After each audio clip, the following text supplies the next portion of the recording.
Patterson here with Boomerocity, and I have something a little bit different for you. You know, we always talk about albums here. We also talk a lot about books. This time we have a simultaneous release by one person of both an album and a book. Imagine that. And the album and book is called The Sound, and it's by Knox Chandler. He had been with the Psychedelic Furs, Souxsie and the Banshees, and he's worked with a whole bunch of other people. And so you may or may not have heard of them, depending on how deep you get into albums when you get them. If you were a geek like me, especially when I was in high school and on forward, I always read the liner notes to see who was who on the musical zoo there. And so you'll see Knox's name on those two artists' albums, as well as many, many others. And so this is a different kind of album. I would not call it rock and roll. It is, the word surreal keeps coming up, but I don't know if that's the right word. You listen to it and tell me what you think. Also, check out the book. Both are great for their genres, and I think you'll, if you like deep thinking music and deep thinking art, I think you should get both of these. So while you're at it, while you're listening to Knox and I talk, would you please hit like and subscribe? Doesn't cost you a dime, and it helps me out a lot. It'd be much appreciated. So without any further ado, here's my first of what might very well likely be many more interviews to come with Knox Chandler. Until next time, this is Randy Patterson with Boomerocity. Take care. Hello, Knox. Can you hear How you me? doing? I can hear you great. Can you hear me? I can. You sound lovely. All right. Where are you clicking in from? Connecticut.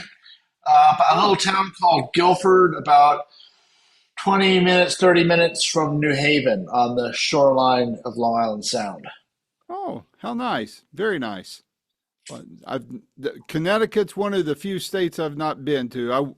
Last company I worked for was headquartered in Hartford, but Yeah. I never got to make it up there. So, Well, I like to say this town is very beige, vacuous of all culture, but awfully pretty. well, sometimes culture can be overrated, right? So,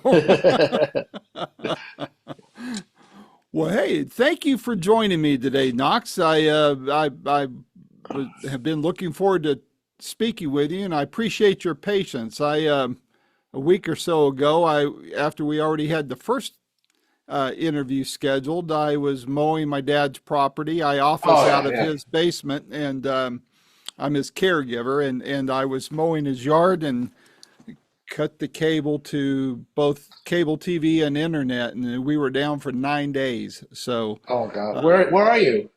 I'm in the Smoky Mountains. I'm just a couple Oh, up, a couple beautiful. miles. Yeah, yeah, I love it here. Just a couple miles up the road from Dollywood. So Yeah. Oh, um, nice. yeah, Yeah. it's a pretty place to be for sure. So well, hey, I have been looking forward to talking to you about both your album and your book. And you know, it's rare that you see a project come out like that and where they dovetail with each other and complement each other. If you don't mind, tell me the story about how this whole package came about. Um, it just sort of naturally. I I moved back here from Berlin, Germany, about 3 years ago to be a caregiver to my mother. Ah, Um, and we live in it's an old farmhouse that's got barns and fields and ponds, stream, and it's takes a lot of maintenance. And when I was visiting her after COVID, I realized that she just can't function alone in this place. So I made a decision to move back and take care of her, thinking she was going to pass away in the house. And she made a decision to move into an assisted living community. And mm, so really the this all came to fruition within the past year once she moved out. Up until that point, I was doing some recording, but it was a limited time, and I wasn't really sure what was going to happen with it. Um, I had come back from Berlin with an album, a solo album of mine that I finished mixing here and got it mastered and thought I was going to put that out first called Sea of Stars.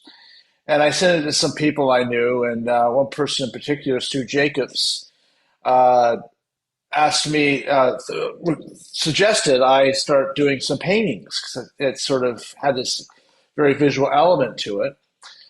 And so I tried, and somehow I was just not connecting being here in the country with what I produced in the middle of Berlin, center of Berlin. Yeah.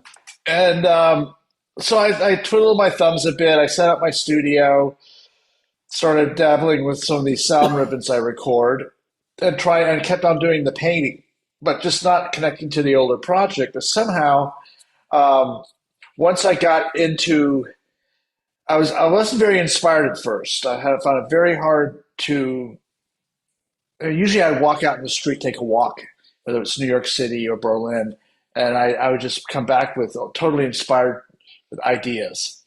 And here it wasn't happening until I started taking hikes, and mostly around fishing. I took up fly fishing, Oh, and so I got into like sitting in the middle, standing in the middle of a river for about 7 hours, trying to make this fly perfectly follow the bait stream and not get nudged by the line or the leader or the tippet, and it's very meditative, but also started becoming inspired by what the water was doing, how there are these different currents within the one stream.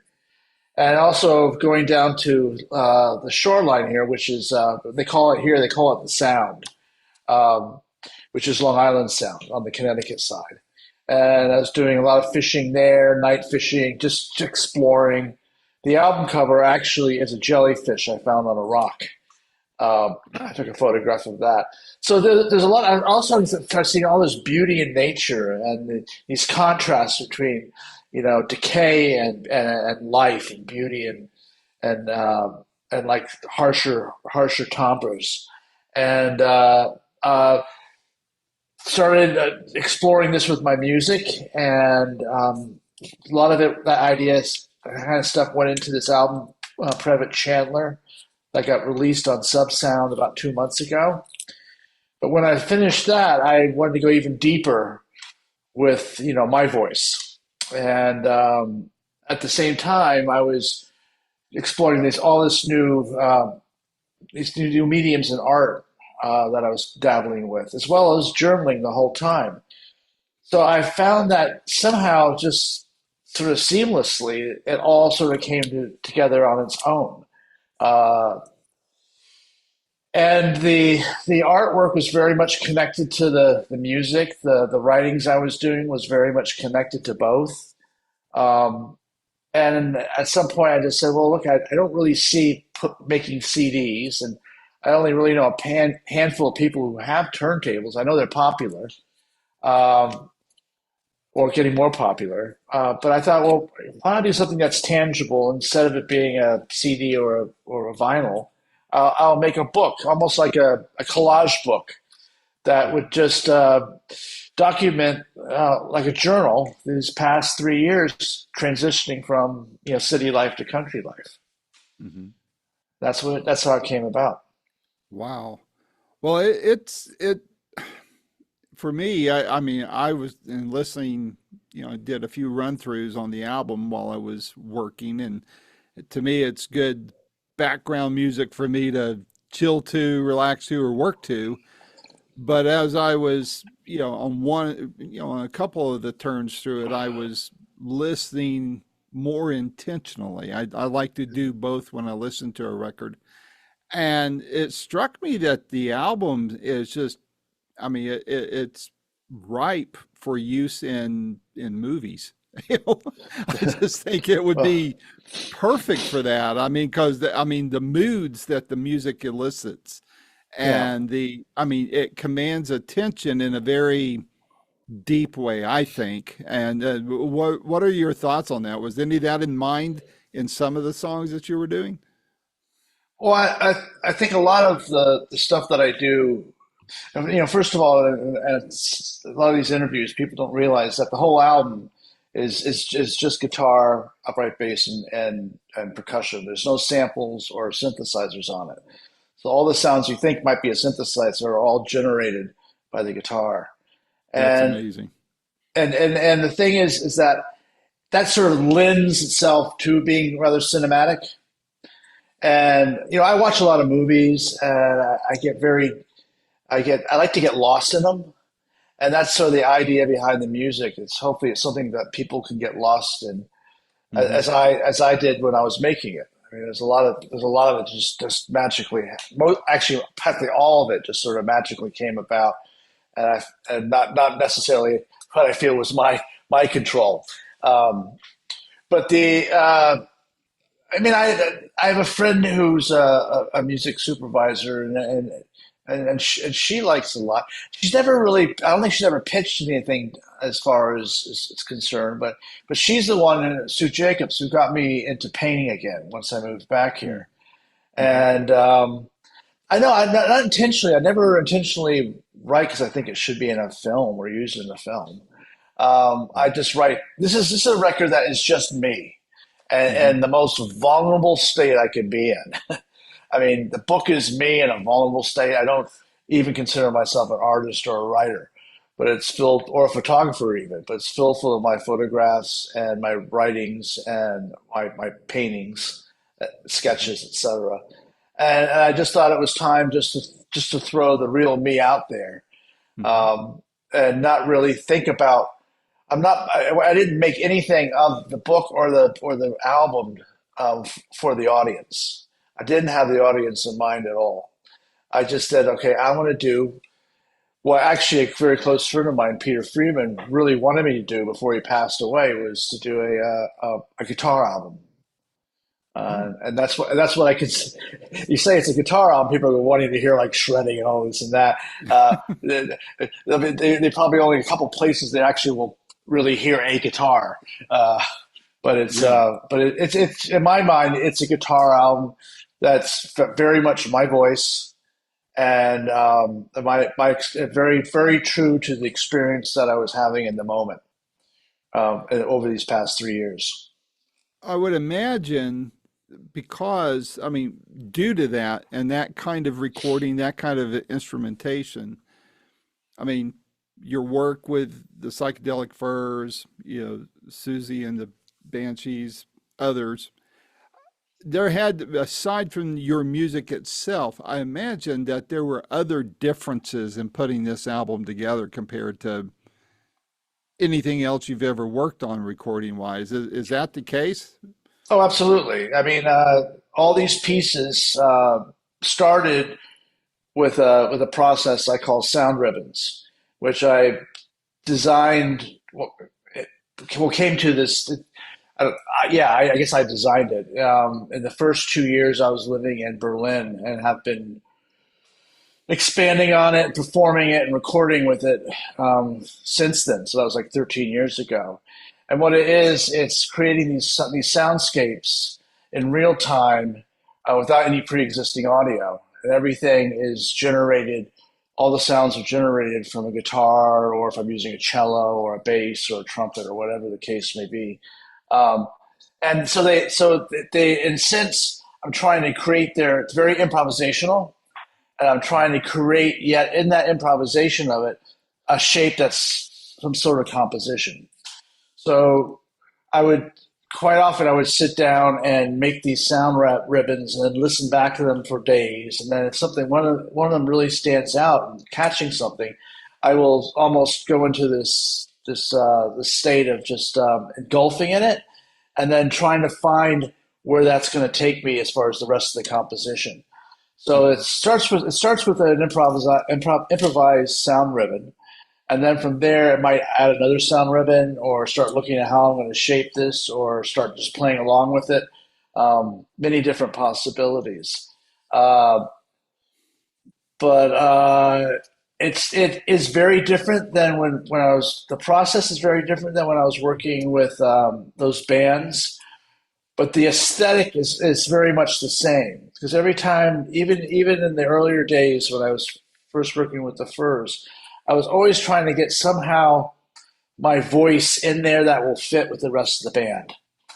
And I've had this sort of aesthetic about the guitar for a long time, which actually developed more by the time I did the second Psychedelic Furs album, World Outside, where I experimented a lot more with this box called the TC2290, which I was doing a lot of programming in. And in recording, we got deeper into that sort of world with Stephen Street, who was producing the record.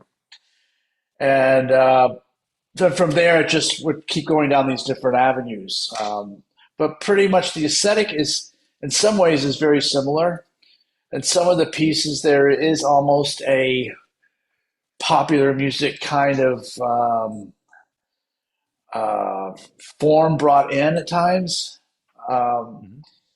But for the most part, it's a very, very abstract from what that was for the decades leading up to this.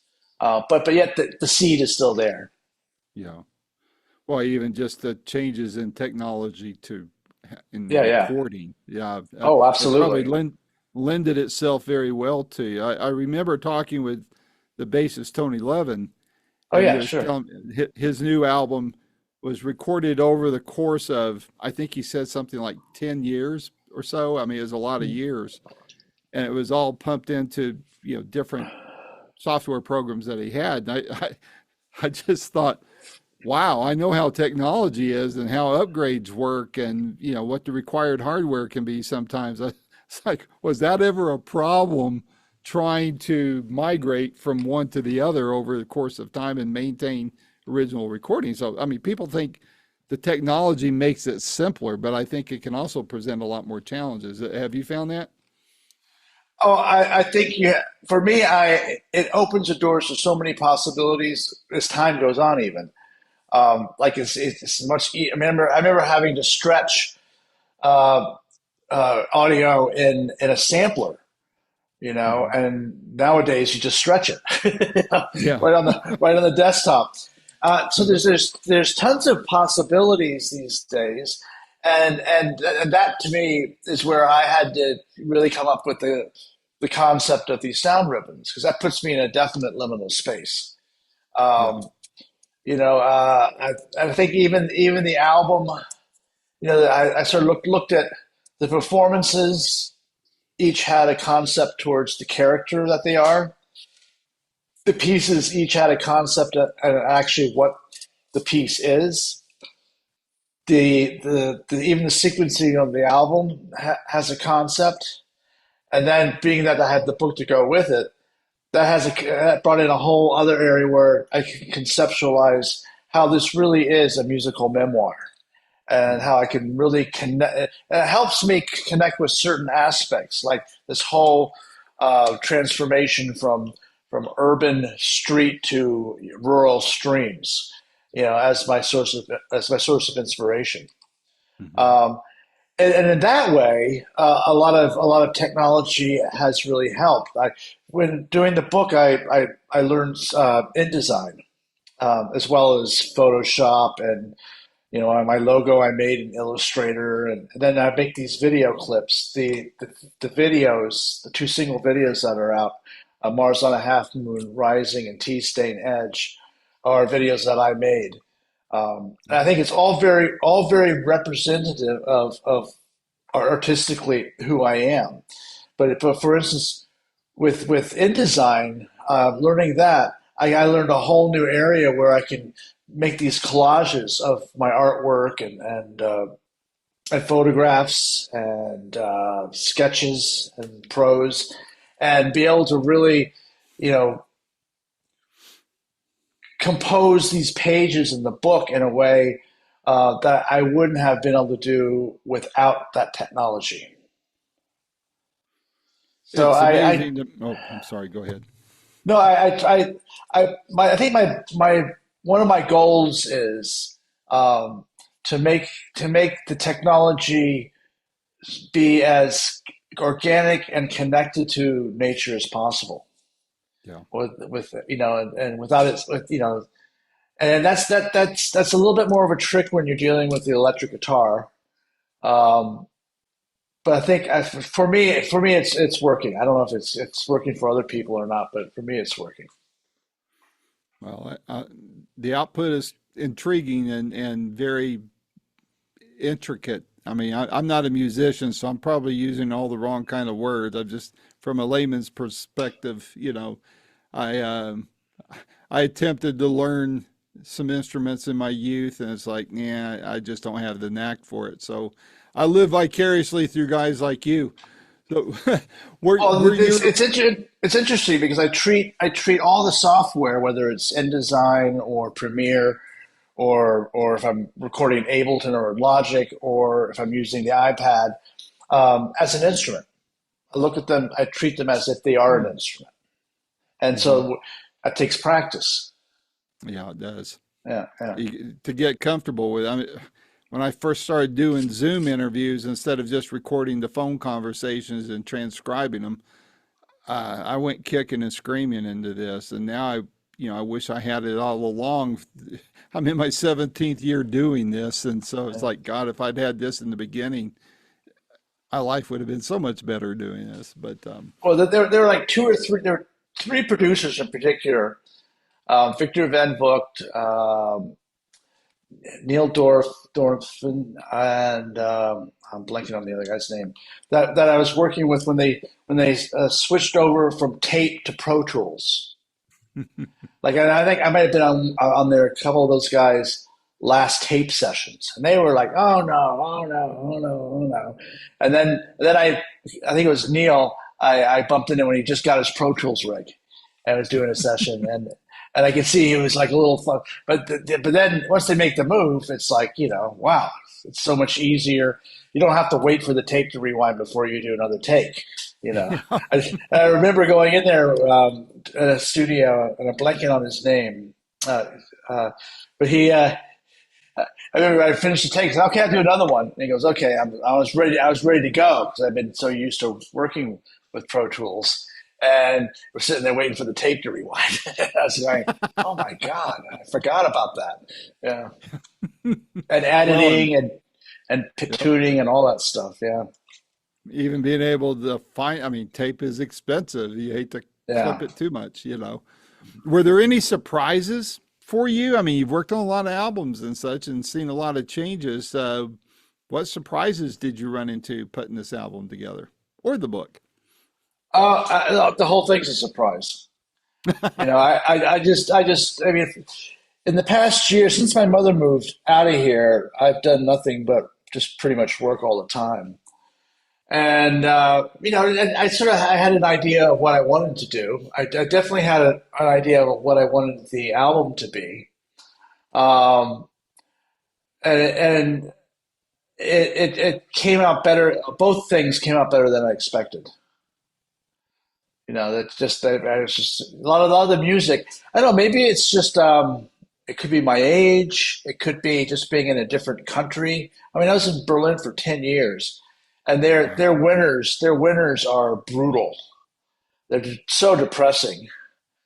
I think that I sort of thrived on that a little bit.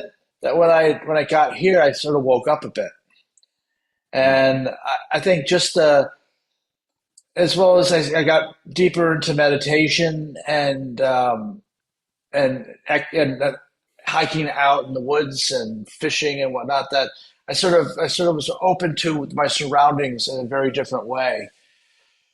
And I think that affected me and was an impact on the artistic part of the book and the music uh, in a very surprising way. More so, I didn't realize it until after I had done most of it.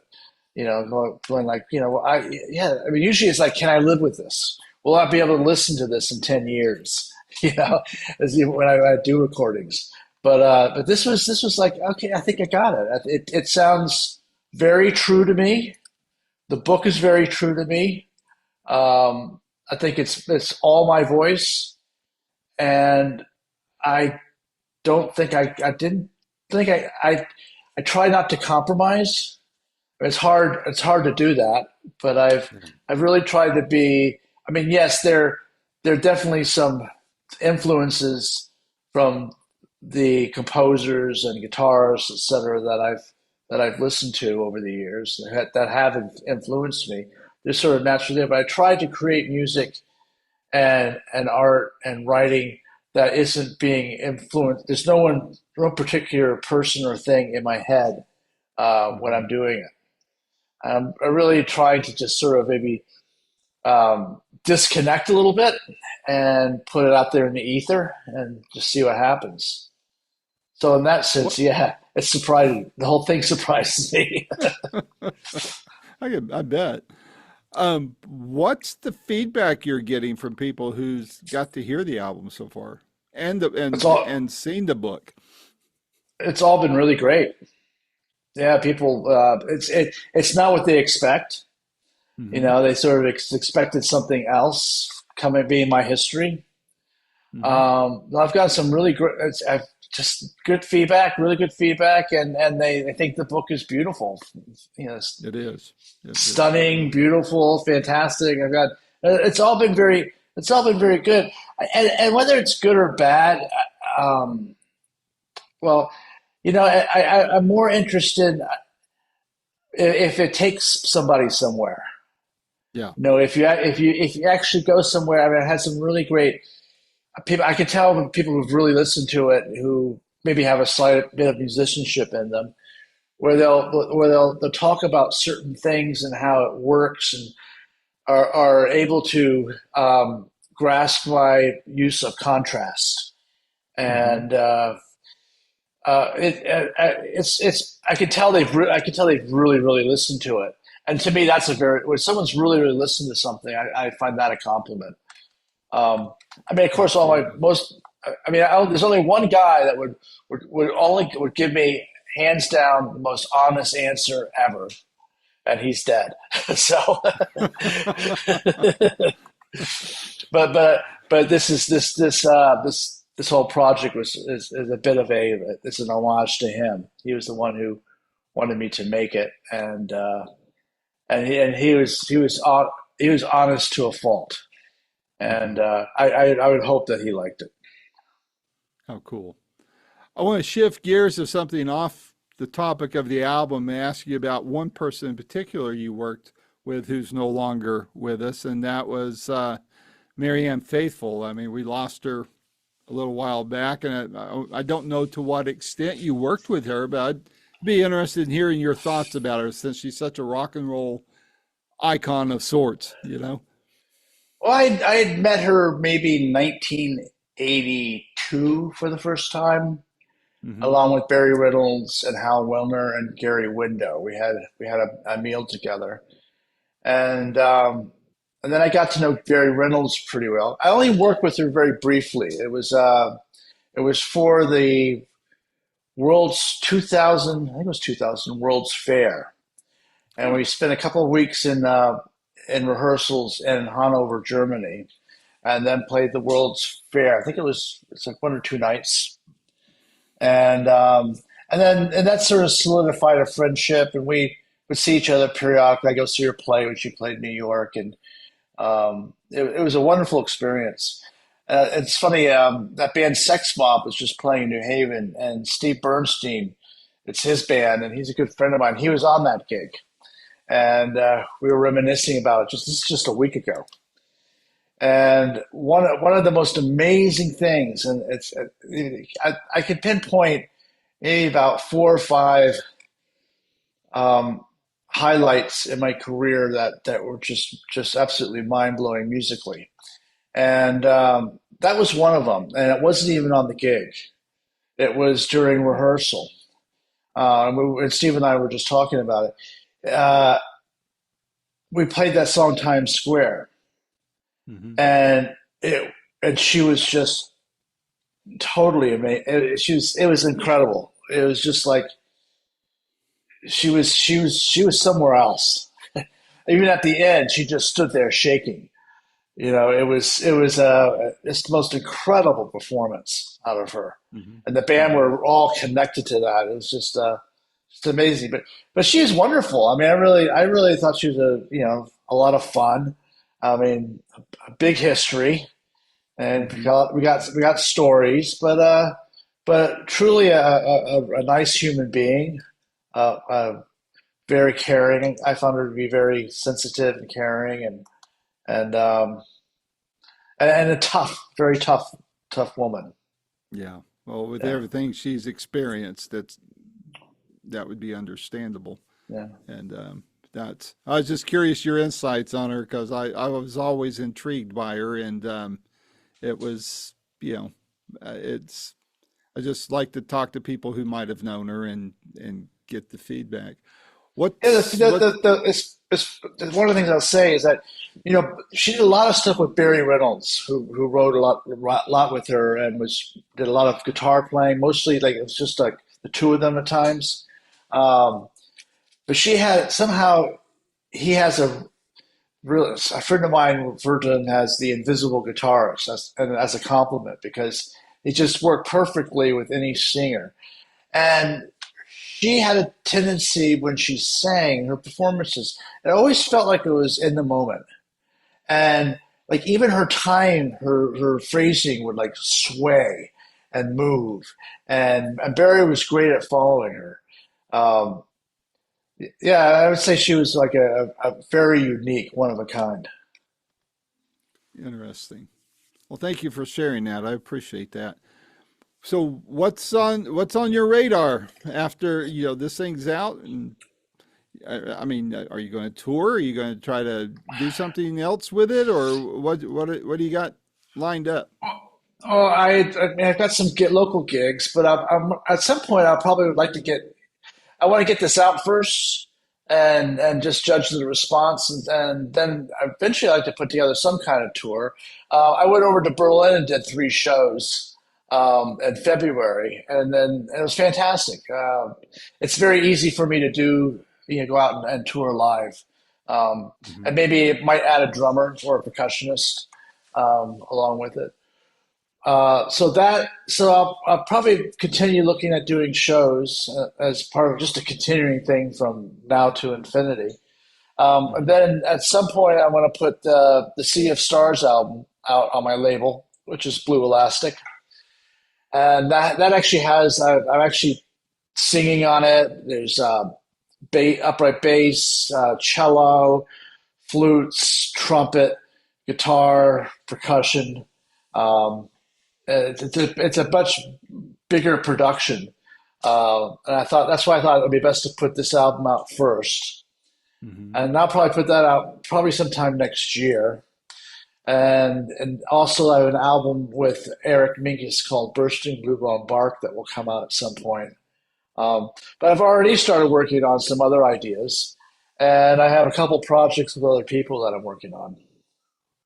Well, nice, very nice. Well, when you have your other stuff coming out, give me a heads up and let's put one of these together. And I'd like to do my part in helping you get the word out. I'm not Great, Rolling I Stone appreciate magazine. I'm not it. Rolling Stone by any stretch of the imagination, thanks God, I've got a pretty good following around the world, so I'd like to help out if I can. Absolutely, And sure, that's fantastic. so, Yeah. but well, Knox, this has been a lot of fun. Thank you for taking the time. Thank you again for your patience for the delay and all Oh, that. But I didn't think twice of it. well, thank you. You're very kind and gracious. So, well, hey, let me know when I can be of help, and we'll set one of these up, and we'll get the word out on stuff. Okay. I appreciate it, Randy. Thank you. All right. Thank you. Have a good day. You too. Bye bye. This has been another fun-filled episode of Boomerocity with your host and producer, Randy Patterson. The theme song is Roll the Dice and is recorded and used by permission from Quinton Hope. Quinton is spelled Quinten, and Hope is Hope. And you can find out more about Quinton at quintonhope.com. Post-production is done by Cardinal Sins Productions. The Boomerocity name, logo, and content is copyright protected. Segments may only be used with written permission by Boomerocity and/or its assignees. Inquiries should be directed to input@boomerocity.com. Copyright 2025.